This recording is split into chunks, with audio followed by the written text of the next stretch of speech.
back to another edition of Talk Nerdy to Me. I am your host, Troy Stegner. Before we get into this comic book review, I'm going to ask you one favor. Subscribe to this channel. It helps us a lot. Pandering over.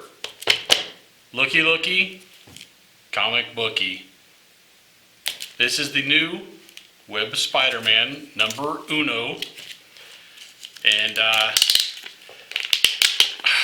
I'm going to say that they're kind of rebranding Web of Spider-Man. The WE, it's actually WEB. It's going to be Worldwide,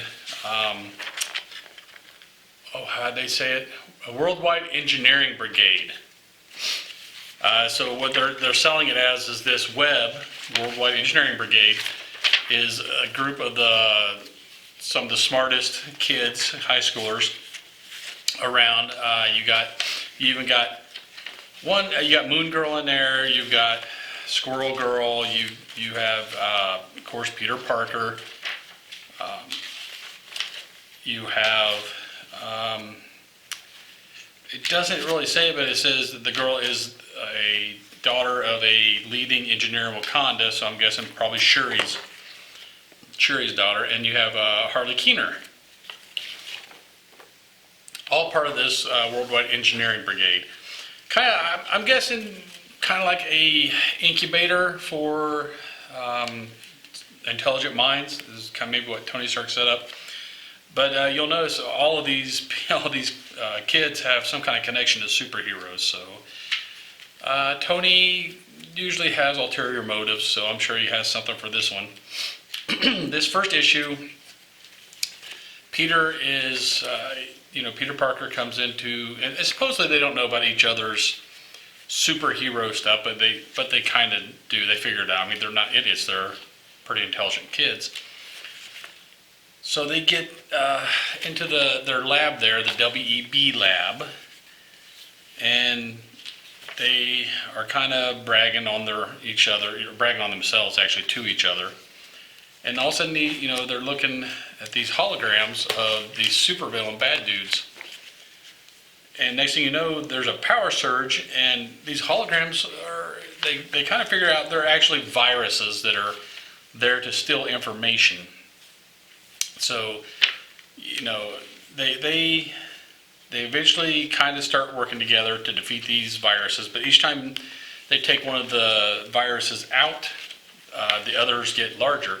So they figure they're all coming from one power source, but then they get all the way down to the last one, Gabi there, Green Gabi, and he really puts a hurting on Peter there for a second, and that's where it ends. The last one is they're all trying to take out Green Goblin.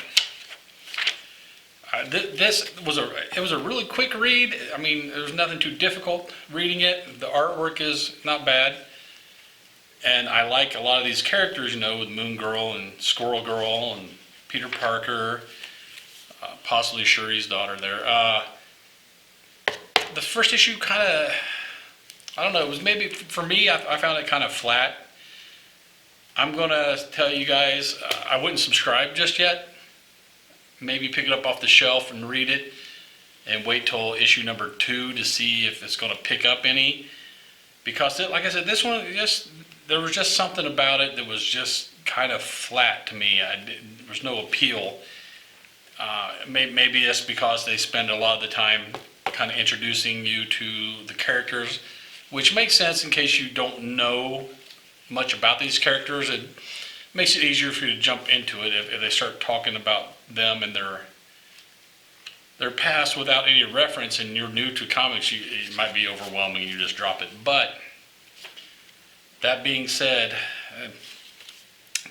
pick it up off the shelf. Not bad, not earth-shattering, ground-breaking, anything like that. I have a feeling if it doesn't pick up within a couple of issues, they might tell the writer to start doing cameos, probably bring in Iron Man or maybe some of the other Avengers, because they even mentioned the other Avengers in here. So, yeah, don't subscribe, read it, wait for number 2, see if it gets better. That's my review of Web of Spider-Man number 1. if you like that review and you'd like to see more like it, subscribe. It's free. It doesn't cost anything. It really does help out with the metrics and allows us to do more videos like this for y'all for free. While you're at it, hit the bell icon. You'll be notified whenever we put up a new video.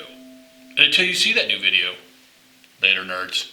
Get nerdy with me. Tell me what game that you get on. Is it card or read? What kind of class do you play, girl? In an RPG?